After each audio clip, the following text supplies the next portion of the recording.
Wata sabuwa, 'yan kungiyar ta'addancin Al-Qaeda sun samu shigowa yankin Naijeriya. Jama'a barkamu da warhaka, barkamu da sake saduwa da ku a sashen rahotanni wanda ke kawo muku al'amura da suka shafi nan gida Naijeriya, Afirka da ma duniya baki daya.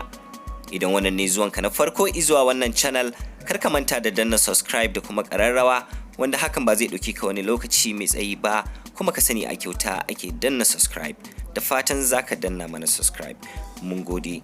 Ga kanin labaran kamar haka. An umarci hukumomin tsaro da su zauna cikin shiri bayan rahoton da aka samu na cewar muguwar kungiyar Al-Qaeda ta shigo yankin Arewa maso yammacin kasar nan. Kungiyar yaƙi da ta'addanci ta ja kunne 'yan Najeriya da su saka ido tare da gujewa yadda wasu kungiyoyi ke saka propaganda a cikin harkar tsaron arewacin kasar nan. Ta ce kamata ya yi 'yan Najeriya su haɗa kai wajen tallafawa hukumomin tsaro don kawo ƙarshen ta'addanci a faɗin ƙasar nan. Gwamnati ta buƙaci hukumomin tsaro na fararen kaya tare da rundunar 'yan sanda da su kasance cikin shiri bayan samun rahoton shigowar 'yan ƙungiyar Al-Qaeda zuwa yankin Arewa maso yammacin ƙasar nan. Gwamnatin Amurka ta ja kunne akan cewar ƙungiyar 'yan ta'adda na ƙoƙarin mamaye nahiyar Afirka ta hanyar amfani da annobar coronavirus.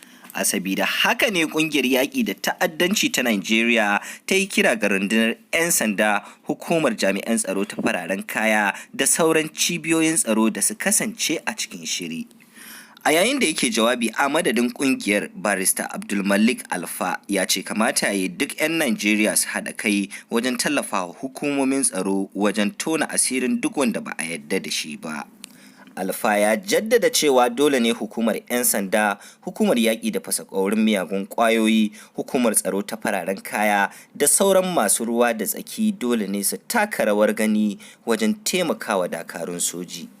Muna sanar da cewa akwai buƙatar masu ruwa da tsaki da su saka hannu wajen taimakawa dakarun sojojin Najeriya don kawo ƙarshen barazanar ƙungiyar Boko Haram da kuma takwararta ISWAP a faɗin ƙasar nan.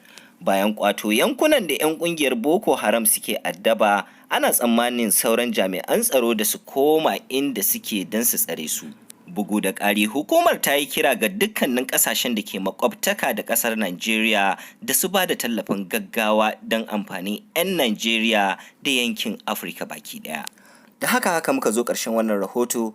Don samun labarai a koda yaushe, kar ka manta da danna subscribe da kuma ƙararrawa wanda hakan ba zai ɗauke ka wani lokaci mai tsayi ba, ka sani kuma a kyauta ake yin sa. Da fatan zaka danna mana subscribe. Mun gode.